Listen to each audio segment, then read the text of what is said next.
In the darkest days of 1942, the British Isles were under siege. German U-boats had formed a ring of steel around the coast, sinking merchant ships and cutting off the supply of food, fuel, and fertilizer. The island was starving. The chemical nitrates needed for farming were being diverted to make munitions for the war effort. The soil was depleting, and the harvest was failing.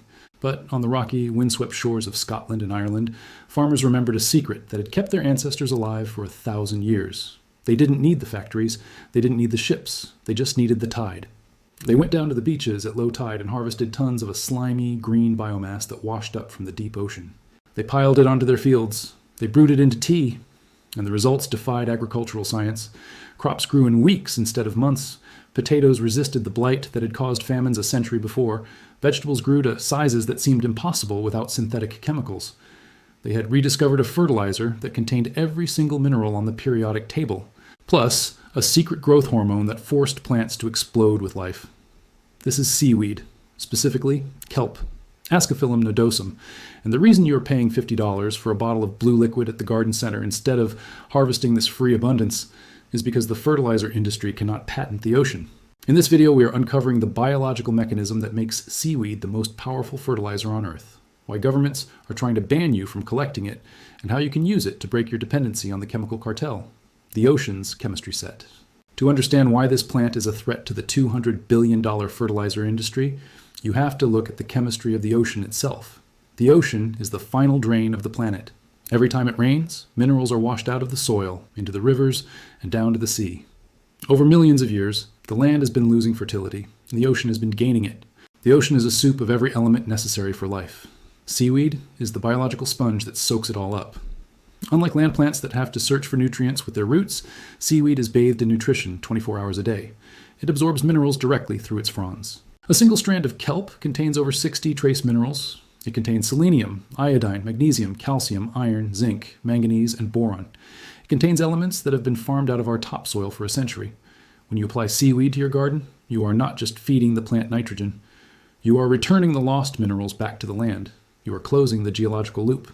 Synthetic fertilizers, the blue crystals sold in every garden center, contain three things: nitrogen, phosphorus, potassium, NPK. They are like fast food for plants, empty calories that pump them up with water weight, but leave them starving for real nutrition. They create plants that look big, but have weak immune systems. Seaweed is the full-spectrum multivitamin that restores the immune system of the plant. The hormone of speed, cytokinins. But the minerals are just the beginning. The real secret, the one that makes plants grow 5 times faster, is hormonal. In the 1950s and 60s, Dr. T.L. Sen at Clemson University began studying why seaweed had such a profound effect on plant growth. He discovered that seaweed contains massive concentrations of a plant hormone called cytokinins. In a plant, cytokinins are the command signal to divide cells. They tell the plant to grow, they tell the roots to expand, they tell the leaves to open their stomata and photosynthesize. Synthetic fertilizers provide the building blocks, nitrogen, but they don't provide the command to build. Seaweed provides both. It is the fuel and the accelerator pedal. When you water a seedling with seaweed extract, you're essentially injecting it with growth hormones. The root mass explodes. Dr. Sen found that plants treated with seaweed had root systems 300% larger than control plants. The shock of transplanting disappears. The plant bypasses its normal biological limits because it is being flooded with the signal to grow. This hormonal effect is why commercial nurseries use seaweed extract to start their seeds, but they don't tell you about it. They sell you the finished plant, not the secret sauce that made it grow. They want you to think it was their skill, not the seaweed's biology. The auxin balance. Alongside cytokinins, seaweed is rich in auxins. Auxins are the hormones that tell a plant to stretch towards the light. They control the architecture of the plant. When you have a balance of cytokinins, root growth and cell division, and auxins, stem elongation, you get a super plant. You get a plant that is structurally sound but grows at an accelerated rate. Synthetic fertilizers often cause rapid top growth without the root structure to support it. This leads to lodging, where corn or wheat falls over in the wind. Seaweed-fed plants have the root mass to anchor their explosive growth. They stand tall when others fall. The chemical industry has tried to synthesize these hormones. They sell rooting powders and growth boosters, but they cannot replicate the ratio found in nature. The ocean got the recipe right over 1 billion years of evolution. The lab is just guessing. The history of suppression. In the 1950s, after the war ended, the chemical factories spun back up. They needed to sell ammonium nitrate.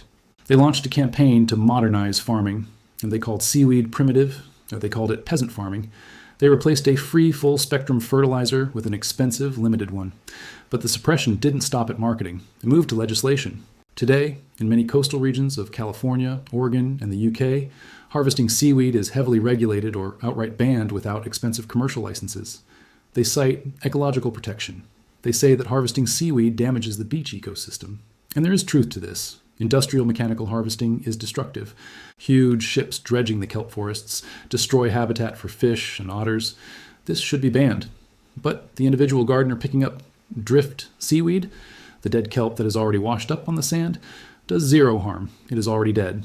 It is decomposing. It will eventually turn into methane gas on the beach. Yet, in many places, taking a bucket of drift kelp is technically illegal.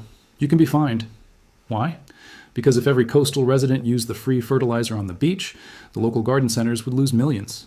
They have enclosed the commons. They have criminalized the harvest of waste to protect the sale of products. They have conflated the destructive industrial harvest with the sustainable personal harvest to ban both. The Aran Island miracle. But the history of this weed goes back much further than World War II. It is the foundation of agriculture in the toughest environments on Earth. In the Aran Islands of Ireland, there is no soil. It is just rock. Limestone pavement jutting out into the Atlantic. Yet, for centuries, islanders grew massive crops of potatoes that fed thousands. How? They made soil. They layered seaweed and sand on top of the bedrock. They created lazy beds. The seaweed broke down, releasing heat and nutrients, and the sand provided drainage. They built fertile land out of nothing but the ocean's debris. This is the ultimate proof of its power.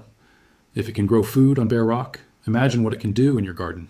This method created soil that was so rich, so black, and so full of life that it could sustain families on an island that should have been barren. They didn't need John Deere, they didn't need Monsanto, they needed the Atlantic Ocean. When the potato famine hit Ireland in the 1840s, the coastal communities that used seaweed fared better than the inland communities. The seaweed provided trace minerals that boosted the immunity of the potatoes against the blight. It was a shield against disease, the gel that holds water. Seaweed has another superpower that synthetic fertilizers lack. It creates a gel. Kelp is rich in alginates. These are gooey, jelly-like substances. You might know them from ice cream or toothpaste. They are used as thickeners. But in the soil, they perform a miracle. When you mix them into soil, they act as a soil conditioner. They bind sandy soil together so it holds water. They break up clay soil so it drains. They improve the crumb structure of the earth. It is a wetting agent. It helps water penetrate the root zone. Chemical fertilizers do the opposite. They are salts. Over time, they dry out the soil. They kill the microbial life. They turn soil into dust. Seaweed turns dust into soil. In a drought year, a garden treated with seaweed will survive weeks longer than a garden treated with chemicals. The alginates hold onto water molecules, releasing them slowly to the plant roots. It is drought insurance that you get for free. The frost protection mechanism. During the war, farmers noticed something strange. Crops treated with seaweed survived frosts that killed their neighbors' plants. They would wake up to a hard freeze, and the seaweed-fed cabbages would be standing tall, while the chemical-fed cabbages were mush. Science later discovered why. Seaweed contains natural antifreezes, compounds like mannitol, that it uses to survive in the freezing ocean waters. Seaweed lives in water that can drop below 32 degrees Fahrenheit without freezing because of the salt and these sugars. When land plants absorb these compounds, their cell sap becomes thicker. It lowers the freezing point of the plant's blood. It strengthens the cell walls against the expansion of ice crystals. By spraying your tomatoes with seaweed extract, you can extend your growing season by weeks. You can harvest when others are replanting. You can start earlier in the spring. This is a biological technology that the chemical industry cannot replicate. They can sell you plastic row covers, but they cannot sell you antifreeze for your plants. The nuclear connection. Here's a fact that sounds like science fiction.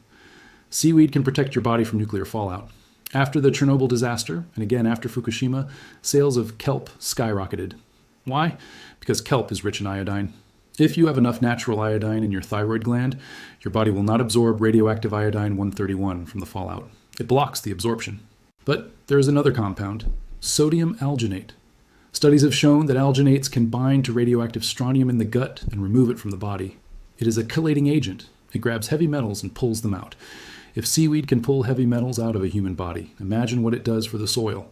It buffers toxicity. It heals the land from our industrial mistakes. The liquid gold recipe. So, how do you use this forbidden resource? The industry wants you to think it needs complex processing. It doesn't. If you live near the coast, you look for drift. This is the seaweed that is detached and washed up on the high tide line. You don't cut living seaweed, you harvest the dead. Always check your local laws, but often small personal collection of drift is permitted or ignored. You rinse it to remove the excess surface salt, although a little salt actually helps many crops like beets, chard, and asparagus, which evolved from sea beets. They love the sodium. For other crops, a quick rinse with a hose is enough. You can use it as mulch. You pile it 6 inches deep around your plants. As it dries, it shrinks. It suppresses weeds. It keeps the soil moist. And every time it rains, a dose of minerals and hormones washes down to the roots. It is a slow-release IV drip of nutrition. It repels slugs because of the salt content. Or you can make liquid gold. This is the method that replaces the bottle. You stuff a bucket with seaweed. You fill it with rainwater. You put a lid on it. You let it rot for 3 weeks. The smell is horrific. It smells like the ocean dying. It smells like sulfur and decay. But the liquid is magic. You dilute it 10-to-1 and water your plants. You will see results in 48 hours. The leaves turn darker green. The growth spurts are visible. The plants stand up straighter. The inland option. If you don't live near the coast, you are not locked out. You can buy kelp meal. This is dried, ground seaweed. It is legal. It is concentrated. It is sold as animal feed supplement because farmers know it keeps livestock healthy. A 50-pound bag of kelp meal costs money, yes, maybe $60 or $70, but you only need a sprinkle, a tablespoon per plant. That bag will last you 5 years. Compare that to the bags of blue fertilizer you buy every single spring. The industry sells you seaweed extract in tiny bottles for $20. It is 98% water. They are selling you the convenience of not smelling the rot. They are shipping water across the country. But if you buy the dry meal and brew it yourself, you're paying pennies on the dollar. You're bypassing the markup. You're cutting out the middleman, the pest-resistant shield. There's one more secret benefit. Pests hate seaweed-treated plants. When a plant has the full spectrum of 60 minerals, its cell walls become thicker. It produces higher levels of BRICS, sugar. Insects are programmed to attack weak, stressed plants. They can see the infrared signature of a dying plant. They are nature's garbage collectors. A plant fed with seaweed is vibrating with health. It is too strong for the bugs. The sap is too thick. The skin is too tough. Aphids and mites move on to your neighbor's chemical-fed garden. Furthermore, seaweed encourages beneficial soil fungi that eat nematodes. It acts as a biofumigant. It cleans the soil of parasites without killing the earthworms. The pesticide industry generates $80 billion a year. They rely on your plants being weak. Seaweed makes them strong. That is a direct threat to their bottom line. A healthy plant doesn't need their poison. The future of fertility. We are running out of land-based minerals. Our soil is mined out. The food we eat today has 50% less nutrition than the food our grandparents ate. We are eating empty harvests. The ocean is the reservoir. It is where the minerals went. By harvesting seaweed, we are bringing the minerals back. We are reversing the flow of entropy. We are reclaiming the fertility that washed away. This is why the World War II victory gardens were so productive. They weren't just growing calories, they were growing dense nutrition. They were mining the ocean to save the land. But after the war, the narrative shifted. We were told that technology was the answer. We were told that NPK was all plants needed. We forgot about the 60 trace minerals. We forgot about the hormones. We forgot about the soil structure. We traded biological complexity for chemical simplicity. And our health has suffered for it. We traded flavor for yield, the psychological barrier. The weed label is a psychological fence. It keeps you from seeing the value in the abundant. In Japan, nori, wakame, and kombu are food. They are staples. They are revered. In the West, they are exotic superfoods or beach trash. We need to change our eyes. We need to see the abundance that surrounds us. When you see a pile of rotting kelp on the beach, don't wrinkle your nose. Look at it as a pile of gold. Look at it as the only fertilizer that can rebuild the soil structure while feeding the plant. Look at it as the solution to the food crisis. The corporations tried to ban the harvest. They tried to sell you the extract. They tried to make you forget the method. They tried to tell you that you need a license to pick up trash. But the tide still comes in. The seaweed still grows. The resource is still there. It is renewable. It is fast. It is free. You can continue to buy their dead chemicals. You can continue to wonder why your plants are weak and disease-prone. You can continue to play their game, or you can go to the water. You can reclaim the fertility of the deep. You can plant once, feed with the ocean, and harvest forever. This is the secret of the Emerald Isle. This is the secret of the Victory Garden. This is the secret they buried. If this video opened your eyes, subscribe and hit the bell. The algorithm favors the products they sell. We favor the truths they hide. Every like and share preserves what they tried to erase. The next vault opens soon.